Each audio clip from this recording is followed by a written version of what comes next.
Hello guys, welcome back to our channel Vihas world. ఈరోజు మన recipe వచ్చేసి మోదక్ ఎలా చేయాలో ఇప్పుడు చూద్దాం రండి.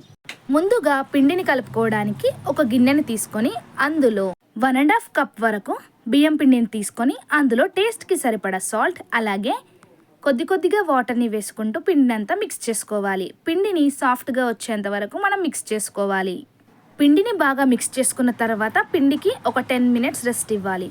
అలాగే మోదక్లోకి స్టఫింగ్ కోసం మనం ఒక బౌల్ని తీసుకొని అందులో 1/2 కప్ వరకు ఎండు కొబ్బరి తురుమును తీసుకోవాలి.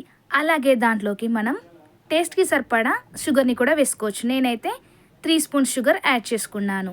మిక్స్ చేసి పెట్టుకున్న పిండిని వీడియోలో చూపిస్తున్న విధంగా అలా చిన్న సైజులో చేసుకొని అందులో మనం ముందుగానే ప్రిపేర్ చేసి పెట్టుకున్న స్టఫింగ్ని కూడా యాడ్ చేసుకొని వీడియోలో చూపిస్తున్న విధంగా చేసుకుంటే సరిపోతుంది. మోదక్ని చాలా ఈజీగా చేసుకోవచ్చు. మోదక్ మౌల్డ్ ఉంటే అందులో చేసుకోవచ్చు, అది లేకున్నా పర్లేదు, మనం హ్యాండ్స్తో ఈజీగా చేసుకోవచ్చు. అదే విధంగా అన్నిటినీ రెడీ చేసి పెట్టుకోవాలి. అసలు మోదక్ని గణేశునికి ఎందుకు నైవేద్యంగా పెడతారో మీకు తెలుసా? పార్వతీదేవి గణేశునికి ఎక్కువగా ఆకలి అయినప్పుడు ఇలా మోదక్ చేసి పెట్టేది. 21 మోదక్లు విఘ్నేశ్వరునికి చేసి పెట్టేది. మనం కూడా అదే విధంగా వినాయకునికి పెట్టేస్తాము. మోదక్ చేసుకున్న తర్వాత అలా టూత్ పిక్తో లైన్స్ గీసుకుంటే మనకి పర్ఫెక్ట్ షేప్గా వస్తుంది.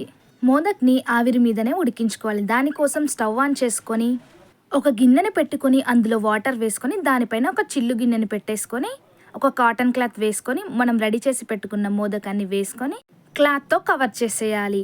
దానిపైన ఒక మూత పెట్టి ఒక 15 మినిట్స్ వరకు లో ఫ్లేమ్లో ఉడకనివ్వాలి. మోదక్ రెడీ అయిపోతుంది.